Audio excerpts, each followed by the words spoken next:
जरा एक आम लॉ स्टूडेंट की प्रॉब्लम के बारे में सोचिए। एग्जाम हॉल में बैठे हैं, कल कॉन्स्टिट्यूशनल लॉ का पेपर है और दिमाग बिल्कुल ब्लैंक हो चुका है। हाँ, और सामने किताबों का इतना बड़ा ढेर लगा होता है। बिल्कुल, हंड्रेड्स ऑफ आर्टिकल्स हैं, पार्ट्स हैं, शेड्यूल्स, लैंडमार्क केसेस, मतलब सब आपस में एक कॉम्प्लेक्स पजल की तरह मिक्स हो गए हैं। सही बात है। ऐसा लगता है जैसे किसी ने 1000 पेज का कोड लिख दिया हो और कहाँ से शुरू करें, कहाँ खत्म करें, कुछ समझ ही नहीं आ रहा। और उस पैनिक वाले मोमेंट में ना दिमाग एकदम बंद हो जाता है। बस एक ही थॉट आता है कि यार क्या इस सब्जेक्ट का कोई शॉर्टकट है? राइट। क्या कोई ऐसी मैजिक ट्रिक या फ्रेमवर्क है जिससे पूरा कॉन्स्टिट्यूशन, जो दुनिया का सबसे लंबा लिखित संविधान है, एक क्लियर स्टोरी की तरह हमेशा के लिए याद हो जाए? तो अगर मैं कहूँ कि ऐसी एक ट्रिक सच में एग्जिस्ट करती है, एक ऐसा ब्लूप्रिंट जो इस कॉम्प्लेक्स लॉ को टिप्स पर ला सकता है, जिससे रटना नहीं पड़ेगा बल्कि सिस्टम समझ आ जाएगा। लेकिन वो ब्लूप्रिंट एग्जैक्टली काम कैसे करता है, उस पर हम आएंगे, पर उससे पहले आप देख रहे हैं वकील साहब यूट्यूब चैनल। और आज कॉन्स्टिट्यूशनल लॉ सीरीज में हम बात करने वाले हैं easiest tricks to learn Indian constitution.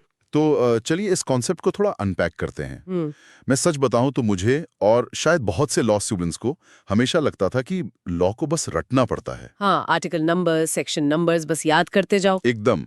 पर क्या सच में इतने कॉम्प्लेक्स लॉ को एक सिंपल लॉजिकल स्ट्रक्चर में ढाला जा सकता है? देखिए, जो सबसे दिलचस्प बात यहाँ है ना, वो यही है कि हम इस लंबे डॉक्यूमेंट को देखकर पहले ही हार मान लेते हैं।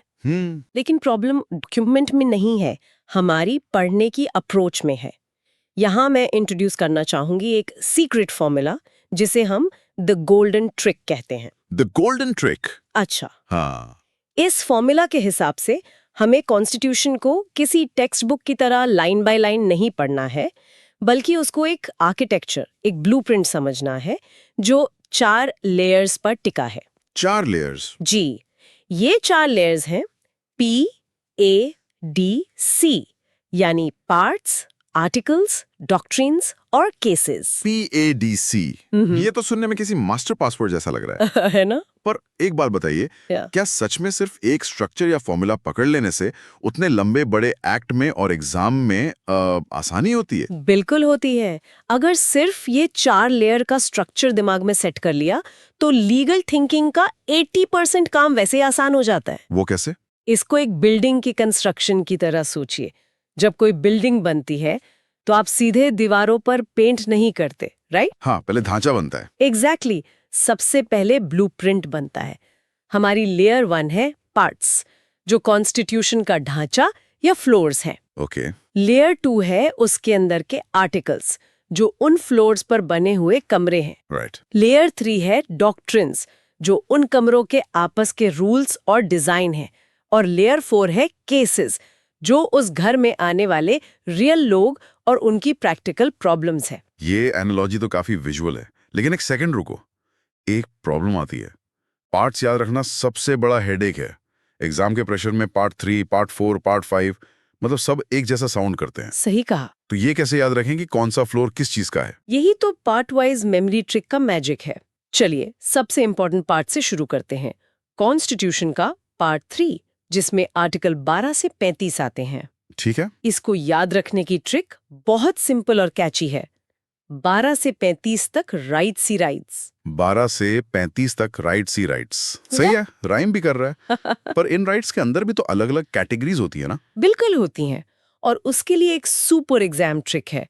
हम इन राइट्स को छोटे चंक्स या ब्लॉक्स में तोड़ देते हैं। जैसे 14 से 18 तक है इक्वालिटी, 19 से 22 तक है फ्रीडम, 25 से 28 है रिलीजन की आजादी। अच्छा। और फिर आता है सबसे जरूरी आर्टिकल 32, जिसको डॉक्टर BR अम्बेडकर ने heart and soul of the constitution कहा था, क्योंकि ये राइट्स को इन्फोर्स करने की पावर देता है। एक सेकंड, तो अगर एग्जाम में सवाल इक्वालिटी पर आए, तो मेरा दिमाग पूरे कॉन्स्टिट्यूशन में भटकने के बजाय तुरंत 14 से 18 वाले ब्लॉक पर लॉक हो जाना चाहिए। एकदम सही पकड़ा आपने। पर मुझे ना एक पैटर्न समझ नहीं आ रहा। पहले राइट्स दे दिए, उसके बाद पार्ट 4 की क्या कहानी है? संविधान बनाने वालों ने ये सीक्वेंस ही क्यों चुना? ये बहुत ही ब्रिलियंट सवाल है। इसके पीछे एक डीपली थॉट आउट लॉजिक है दरअसल। पार्ट 4 और 4A आते हैं आर्टिकल्स 36 से 51 और 51A में। ठीक।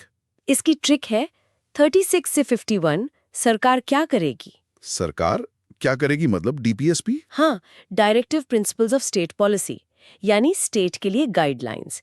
फ्रेमर्स का लॉजिक ये था कि पहले नागरिक को ताकत दो, उसको फंडामेंटल राइट्स दो, जो पार्ट 3 में है। ओके, पहले सिटीजन्स के राइट्स। राइट। जब नागरिक सुरक्षित हो जाए तब स्टेट को डायरेक्शन दो कि उसे देश बनाना कैसे है। ये पार्ट 4 हो गया। और ड्यूटीज? और जब राइट्स और सरकार की ड्यूटीज दोनों सेट हो जाए तब एंड में आती है सिटीजन की खुद की जिम्मेदारी।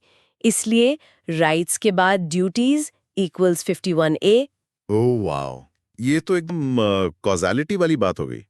पहले मेरे बेसिक अधिकार, फिर सरकार का काम, और फिर मेरी खुद की सिविक ड्यूटीज। बिल्कुल, एक लॉजिकल प्रोग्रेशन है जिसमें रटने की जरूरत ही नहीं है। सही बात है। और फिर पार्ट 5 और 6 आते हैं, आर्टिकल्स 52 से लेकर 237 तक, जो पूरा स्टेट और यूनियन चलाने का मैकेनिज्म है। उनका फ्रेमवर्क कैसे याद रखें? इनको ना सिंपल मशीनरी ब्लॉक्स में याद रखिए। पार्ट 5 है यूनियन गवर्नमेंट। इसकी ट्रिक है प्रेसिडेंट से सीएजी तक सब यूनियन गवर्नमेंट। और पार्ट 6?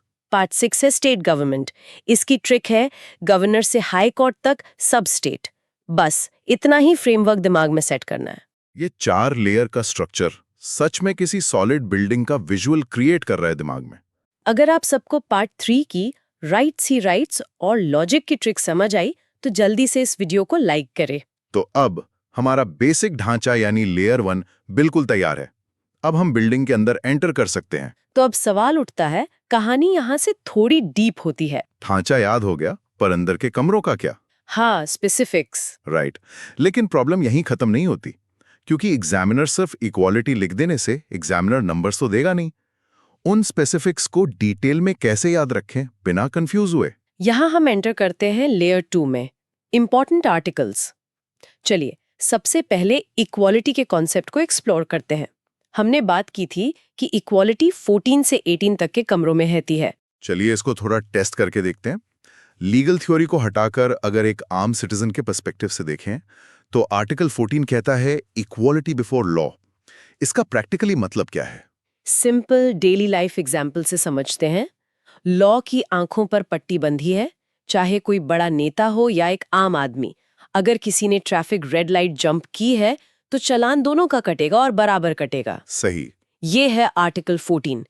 फिर आता है आर्टिकल 15, नो डिस्क्रिमिनेशन। स्टेट किसी के साथ सिर्फ उसके रिलीजन, रेस, कास्ट, सेक्स या प्लेस ऑफ बर्थ के आधार पर भेदभाव नहीं कर सकता। जैसे किसी पब्लिक पार्क या रेस्टोरेंट में किसी को इसलिए एंट्री देने से मना नहीं किया जा सकता क्योंकि वो किसी पर्टिकुलर बैकग्राउंड से आता है। एग्जैक्टली। और आर्टिकल 16? ये तो पब्लिक एम्प्लॉयमेंट यानी सरकारी नौकरियों के बारे में होता है ना। सरकारी नौकरी में सबको इक्वल अपॉर्चुनिटी मिलेगी। और आर्टिकल 17 का तो बिल्कुल एब्सोल्यूट और क्लियर रूल है, अनटचेबिलिटी अबॉलिश्ड। मतलब छुआछूत पूरी तरह से खत्म कर दी गई है, बिना किसी एक्सेप्शन के। और एंड में आता है आर्टिकल 18, नो टाइटल्स, यानी स्टेट किसी को महाराजा या सर जैसे रॉयल्टी वाले टाइटल्स नहीं देगा। तो देखिए, 14 से 18 ने आपस में मिलकर पूरी सोसाइटी में इक्वालिटी का स्पेक्ट्रम कवर कर लिया। एकदम क्लियर हो गया। पर अब आते हैं उस ब्लॉक पर जहां मैक्सिमम स्टूडेंट्स अटकते हैं। फ्रीडम वाले आर्टिकल्स यानी 19 से 22, ये सच में थोड़ा ट्रिकी लगता है। हाँ, बहुत कॉमन डाउट है ये। क्योंकि इन सब में कहीं ना कहीं लिबर्टी और प्रोटेक्शन जैसी ओवरलैप करने वाली बातें हैं। इन चारों को अलग अलग कैसे रखें दिमाग में? इस कंफ्यूजन को दूर करने के लिए हम यूज करते हैं फ्रीडम 4-पैक ट्रिक। ये 4 आर्टिकल्स का एक स्पेसिफिक बंडल है। आर्टिकल 19 सिर्फ और सिर्फ बेसिक फ्रीडम्स की बात करता है। ओके। आर्टिकल 20 है राइट्स ऑफ अक्यूज्ड, यानी जिसके ऊपर कोई इल्जाम लग गया है उसके क्या अधिकार हैं। आर्टिकल 21 है सबसे ब्रॉड और important, life and personal liberty. और आर्टिकल 22 है अरेस्ट और डिटेंशन के सिचुएशन में बचाओ।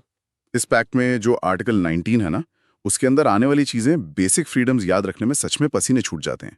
कभी असेंबली याद रहता है तो एसोसिएशन भूल जाते हैं, और मूवमेंट याद रहता है तो रेजिडेंस स्किप हो जाता है। बिल्कुल यही होता है। उस पर्टिकुलर प्रॉब्लम के लिए एक बहुत ही सॉलिड और प्रूवन शॉर्टकट ट्रिक है जिसे हम कहते हैं AMPRS।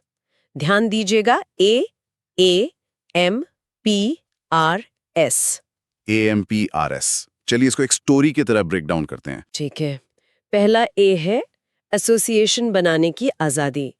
दूसरा ए है असेंबली, यानी बिना हथियारों के शांतिपूर्ण तरीके से इकट्ठा होने की आजादी। और एम से हो गया मूवमेंट। सही, पूरे देश में बिना किसी रोक टोक के घूमने की आजादी। पी से प्रोफेशन, अपनी मर्जी का कोई भी लीगल काम या बिजनेस करने की आजादी। और बचा आर और एस। हाँ, आर से रेजिडेंस, देश के किसी भी हिस्से में बसने या रहने की आजादी।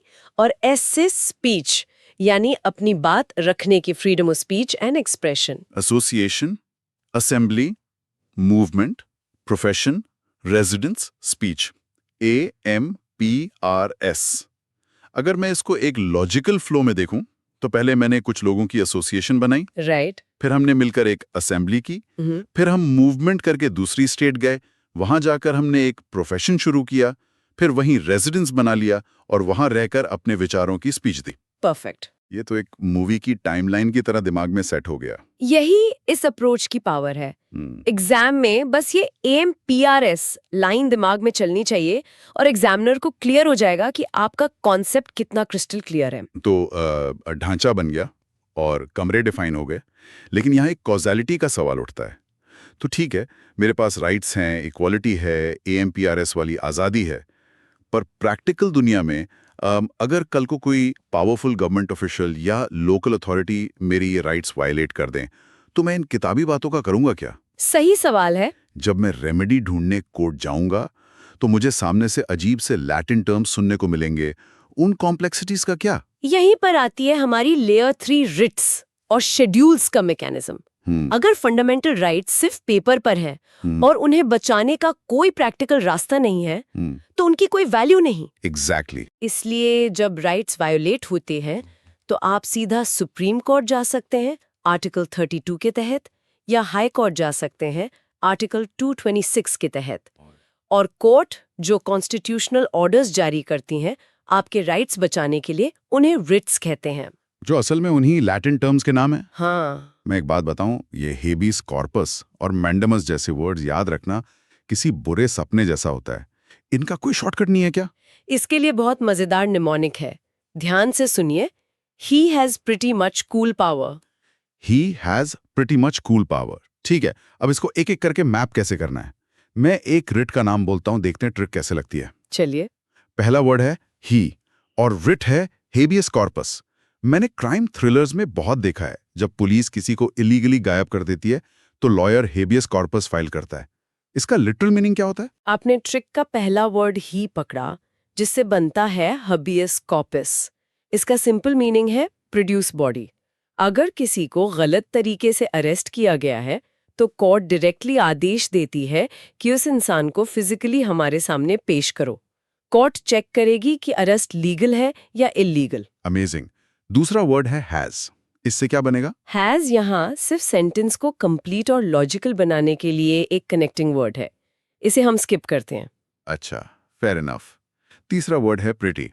इससे बनेगी रिट ऑफ प्रोहिबिशन। सही पकड़ा। प्रोहिबिशन का सीधा मतलब है स्टॉप प्रोसीडिंग्स। जब कोई लोअर कोर्ट अपने अधिकार क्षेत्र यानी जुरिस्डिक्शन से बाहर जाती है तो अपर कोर्ट उसे रोकने के लिए ये रिट जारी करती है, स्टॉप राइट देयर। ठीक है। चौथा वर्ड आया मच। इसका मतलब एम से मैंडेमस होना चाहिए। अगर कोई सरकारी बाबू अपना काम नहीं कर रहा, मेरी फाइल आगे नहीं बढ़ा रहा, तो क्या उस पर मैंडेमस लगेगा? एग्जैक्टली। मैंडेमस का मतलब होता है वी कमांड या परफॉर्म ड्यूटी। अगर कोई पब्लिक ऑफिशियल अपनी लीगल ड्यूटी नहीं कर रहा तो कोर्ट उसको कमांड करती है अपना काम करने के लिए। पांचवा वर्ड है कूल, जिससे निकलता है सर्शियरी। ये प्रोहिबिशन जैसा ही साउंड करता है, इसमें फर्क क्या है? कूल यानी सर्शियरी का मतलब है क्वॉश ऑर्डर। फर्क समझिए, प्रोहिबिशन तब लगती है जब केस चल रहा हो यानी स्टॉप। सर्शियरी तब लगती है जब लोअर कोर्ट ने गलत फैसला सुना दिया हो और उस फाइनल ऑर्डर को रद्द या क्वॉश करना हो। हाँ, समझ गया।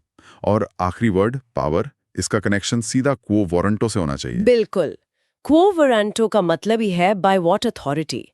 अगर कोई शख्स किसी ऐसी सरकारी कुर्सी या पोस्ट पर बैठा है जिसके लिए वो लीगली क्वालिफाइड नहीं है, तो कोर्ट उससे पूछती है कि आप किस पावर या अथॉरिटी से इस कुर्सी पर बैठे हैं। अगर जवाब नहीं होता तो उसे हटाया जाता है। तो he has pretty much cool power एक मास्टर की बन गई। ही से हाबियस कॉर्पस, हैज को स्किप किया, प्रिटी से प्रोहिबिशन, मच से मेंडामस, कूल से सर्टियोररी और पावर से क्वो वारंटो। एक्सीलेंट। पर अब इसी लेयर में कॉन्स्टिट्यूशन के स्केड्यूल्स भी आते हैं। टोटल 12 स्केड्यूल्स हैं। उनका क्या फॉर्मूला है? स्केड्यूल्स में एक अच्छी बात यह है कि एग्जाम फेवरेट सिर्फ कुछ ही होते हैं। इनकी शॉर्टकट ट्रिक देख लीजिए। 1 state, 7 lists, 8 languages, 10 defection, 11 panchayat और 12 म्यूनिसिपैलिटी। एक सेकंड में 10th शेड्यूल पर थोड़ा रुकना चाहूंगा। 10 डिफेक्शन। सुनने में आता है कि 80s में आयाराम गयाराम की पॉलिटिक्स चल रही थी, जहां नेता रोज पार्टी बदलते थे। क्या उसे ही रोकने के लिए ये शेड्यूल लाया गया था? आपने बिल्कुल सही पॉइंट पकड़ा। जब नेता सिर्फ पावर के लिए अपनी पार्टी बदलकर मैंडेट का मजाक उड़ाते थे, तो एंटी डिफेक्शन लॉ बनाया गया, जिसे 10th शेड्यूल में डाला गया। सही है। और इसी तरह बेसिक एडमिनिस्ट्रेशन के लिए फर्स्ट में स्टेट्स है, 7th में यूनियन और स्टेट की पावर की लिस्ट्स है, 8th में लैंग्वेजेस हैं और 11th और 12th तो लोकल गवर्नमेंट यानी पंचायत और म्यूनिसिपैलिटी है। तो PADC ब्लूप्रिंट के 3 लेयर्स पूरे हो गए, पार्ट्स, आर्टिकल्स और डॉक्ट्रिन्स या शेड्यूल्स। अब लेयर 4 की बारी आती है, जहां हम केसेस देखते हैं। हाँ, और यहाँ एक छोटा सा डिस्क्लेमर जरूरी है। हम इन केसेस को मेमोरी और कॉन्स्टिट्यूशनल फ्रेमवर्क के लेंस से देख रहे हैं। इस पॉइंट की डिटेल फैक्ट्स और कोर्ट की एग्जैक्ट रीजनिंग को ऑथेंटिक लीगल सोर्स से वेरीफाई करना जरूरी है। बिल्कुल। पर बेसिक लॉजिक क्या है? अक्सर होता क्या है कि थ्योरी बहुत क्लीन लगती है, पर रियल वर्ल्ड थोड़ा कॉम्प्लेक्स होता है। जब इंडिविजुअल राइट्स और सरकारी पॉलिसी आपस में टकराते हैं तो क्या होता है? वही टकराव कॉन्स्टिट्यूशनल लॉ की जान है। लैंडमार्क केसेस और डॉक्ट्रिन्स ही वो मीडियम है जिसके जरिए कॉन्स्टिट्यूशन इवॉल्व होता है, एक जिंदा डॉक्यूमेंट बन जाता है। कोर्ट ने यहाँ अनएक्सपेक्टेड अप्रोच ली थी कई बार। चलिए इस टकराव को सबसे बड़े केस से समझते हैं। केशवानंदा भारती केस 1973। मैं अगर लेजिस्लेचर हूं, देश की चुनी हुई सरकार, तो मैं तो चाहूंगा कि मैं कॉन्स्टिट्यूशन को जैसे चाहूं बदल दूं। इस केस ने हिस्ट्री कैसे बदल दी? यही तो ओरिजिनल टेंशन थी। पार्लियामेंट को लगा कि उनके पास पावर है कॉन्स्टिट्यूशन का कोई भी हिस्सा रीराइट करने की, यहाँ तक कि फंडामेंटल राइट्स भी छीन लेने की। राइट। पर केशवानंदा भारती केस में 13 जजेस की बेंच बैठी, हिस्ट्री की सबसे बड़ी। उन्होंने कॉन्सेप्ट निकाला बेसिक स्ट्रक्चर डॉक्ट्रिन का। कोर्ट ने कहा कि हाँ, आप अमेंडमेंट कर सकते हैं, पर आप एक कार की बॉडी बदल सकते हैं, उसका इंजन नहीं निकाल सकते। ओ, मतलब कोर चीज वही रहेगी। बिल्कुल। कॉन्स्टिट्यूशन का एक मूल ढांचा है, जैसे democracy, secularism, rule of law. इसे पार्लियामेंट अपनी मेजॉरिटी से भी डिस्ट्रॉय नहीं कर सकती। वाह, मतलब सिस्टम ने खुद के अंदर एक फेल सेफ मैकेनिज्म बना लिया। अच्छा, आर्टिकल 21 और राइट टू प्राइवेसी का भी काफी जिक्र होता है आजकल के डिजिटल टाइम में। वो कैसे इवॉल्व हुआ? उसके लिए पुट्टस्वामी केस का मैकेनिज्म समझना जरूरी है, जो 2017 में आया। हाँ। पहले माना जाता था कि प्राइवेसी कोई फंडामेंटल राइट नहीं है, लेकिन जब आधार, डेटा और डिजिटल मॉनिटरिंग का इश्यू बड़ा हुआ, तो सुप्रीम कोर्ट ने डीप डाइव किया और समझा कि आर्टिकल 21 में जो लाइफ एंड पर्सनल लिबर्टी लिखा है, उसका कोई मतलब ही नहीं है अगर एक इंसान की जिंदगी में प्राइवेसी ना हो। तो बिना टैक्स चेंज की उस आर्टिकल के इंटरप्रिटेशन को एक्सपैंड कर दिया गया। सही पकड़ा। ये कॉजालिटी बहुत क्लियर हो रही है। सोसाइटी की प्रॉब्लम आई, कोर्ट ने एग्जिस्टिंग स्ट्रक्चर को उस हिसाब से इंटरप्रेट किया और लॉ अपडेट हो गया, बिल्कुल किसी सॉफ्टवेयर अपडेट की तरह। पर लेयर 4 में डॉक्ट्रिन्स भी तो थे। ये डॉक्ट्रिन्स कैसे काम करते हैं? जैसे डॉक्ट्रिन ऑफ सेवरेबिलिटी, सुनने में बहुत टेक्निकल लगता है। सिंपल बोलूं तो इसे एप्पल एनालॉजी से समझते हैं। मान लीजिए आपके पास एक सेब है, जिसका एक छोटा सा हिस्सा खराब हो गया है। आप पूरा सेब फेंकने के बजाय सिर्फ उस खराब हिस्से को काटकर अलग कर देते हैं, यानी सेवर कर देते हैं, और बाकी सेब खा लेते हैं। एग्जैक्टली। सिमिलरली, अगर किसी बड़े लॉ का एक छोटा सा सेक्शन अनकॉन्स्टिट्यूशनल है, तो डॉक्ट्रिन ऑफ सेवरेबिलिटी कहता है कि सिर्फ उस अनकॉन्स्टिट्यूशनल हिस्से को काट दो, पूरे एक्ट को इनवैलिडेट करने की जरूरत नहीं। और डॉक्ट्रिन ऑफ एक्लिप्स, वो क्या है? इक्लिप्स का मतलब होता है ग्रहण। मान लीजिए संविधान बनने से पहले का कोई आम कानून आज के फंडामेंटल राइट्स से टकराता है, तो फंडामेंटल राइट्स उस पुराने लॉ पर ग्रहण लगा देंगे, उस पर एक शैडो डाल देंगे। अच्छा। वो पुराना लॉ मरा नहीं है, बस उस शैडो में सो रहा है, इनएक्टिव है। अगर कल को फंडामेंटल राइट मॉडिफाई हो जाए तो वो लॉ दोबारा जाग जाएगा। कितना विजुअल और लॉजिकल है सब कुछ, जब इसे सही तरीके से फ्रेम किया जाए। जो लोग ये चर्चा सुन रहे हैं, कमेंट सेक्शन में बताएं कि इन लैंडमार्क्स में से आपका फेवरेट जजमेंट कौन सा है और क्यों। हम जरूर पढ़ना चाहेंगे। चलिए अब वक्त है इस पूरे 4 लेयर ब्लूप्रिंट को प्रैक्टिकल एक्शन में कन्वर्ट करने का। वापस उसी एग्जाम हार वाले सिनारियो पर आते हैं जहां से हमने कहानी शुरू की थी। जो स्टूडेंट बिल्कुल ब्लैंक था, अब उसके पास PADC यानी पार्ट्स, आर्टिकल्स, डॉक्ट्रिन्स और केसेस का सॉलिड ब्लूप्रिंट है। अब दिमाग को ब्लैंक फील होने का सवाल ही नहीं। तो उस ब्लूप्रिंट से एग्जैक्टली आंसर्स कैसे लिखने हैं? इस पूरे डिस्कशन से बेस्ट एग्जाम स्ट्रैटेजी निकल कर आती है जो सिर्फ 4 स्टेप्स में काम करती है। स्टेप 1, पहले उस टॉपिक के इंपॉर्टेंट आर्टिकल्स की सीक्वेंस लिखो, जैसे 14 से 18। ठीक है। स्टेप 2, हर प्राइमरी आर्टिकल के साथ कम से कम एक लैंडमार्क केस कनेक्ट करके उसका प्रिंसिपल समझाओ। जैसे आर्टिकल 14 लिखा तो इक्वालिटी के कॉन्सेप्ट पर मनिका गांधी केस का पॉइंट लिखो। आर्टिकल 21 लिखा तो उसके आगे पुट्टास्वामी का लॉजिक दो। और बाकी 2 स्टेप्स? स्टेप 3 है हर मेजर यूनिट के डॉक्ट्रिन्स लिखना, जैसे सेवरेबिलिटी या इक्लिप्स का यूज करना जहां रेलेवेंट हो। और आखिरी स्टेप 4 है अगर DPSP वर्सेस फंडामेंटल राइट्स जैसी कोई डिबेट पूछी गई हो तो कॉन्फ्लिक्ट को मिनर्वा मिल्स और केशवानंद भारती जैसे स्ट्रक्चरल केसेस के हवाले से समझाना।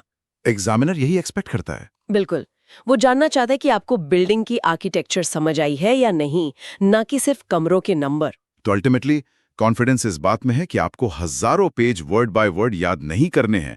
आपको बस अपना PADC फ्रेमवर्क स्ट्रॉन्ग रखना है। P+A+D+C equals constitutional law mastery. एकदम सही। सिर्फ कुछ की पार्ट्स AMPS जैसे शॉर्टकट वाले इंपॉर्टेंट आर्टिकल्स, सेवरेबिलिटी जैसे मेजर डॉक्ट्रिन्स और केशवानंद भारती जैसे गिने चुने लैंडमार्क केसेस, इनकी कनेक्शन को समझ लीजिए और आप किसी भी कॉम्प्लेक्स क्वेश्चन का सामना प्योर कॉन्फिडेंस के साथ कर सकते हैं। अपना ये सॉलिड ब्लूप्रिंट ड्रॉ करेंगे। आज का ये विश्लेषण वाकई आंख खोलने वाला था। जो चीज इतनी डेंस लगती थी वो असल में कितनी खूबसूरती से लॉजिकली स्ट्रक्चर्ड की गई है। पर जाने से पहले सोचिए जरा, अगर बेसिक स्ट्रक्चर हमेशा सेम रहना चाहिए तो क्या आने वाली सदियों की नई रियलिटी के लिए हमारा संविधान तैयार है? जब अगला लॉ पढ़े तो खुद से पूछे कि क्या कॉन्स्टिट्यूशन की ओरिजिनल आर्किटेक्चर AI और डिजिटल रेवोल्यूशन जैसी अनप्रेसिडेंटेड रियलिटीज का भार उठा पाएगी, या हमें उस ब्लूप्रिंट को आने वाले वक्त में दोबारा लिखना पड़ेगा? ये सोचने वाली बात है। बिल्कुल, कानून एक बहती नदी है जो रास्ता बदलती रहती है। वीडियो पसंद आई हो तो लाइक करें, कमेंट में अपनी राय बताएं और कॉन्स्टिट्यूशनल लॉ सीरीज के लिए वकील साहब YouTube चैनल को सब्सक्राइब करें।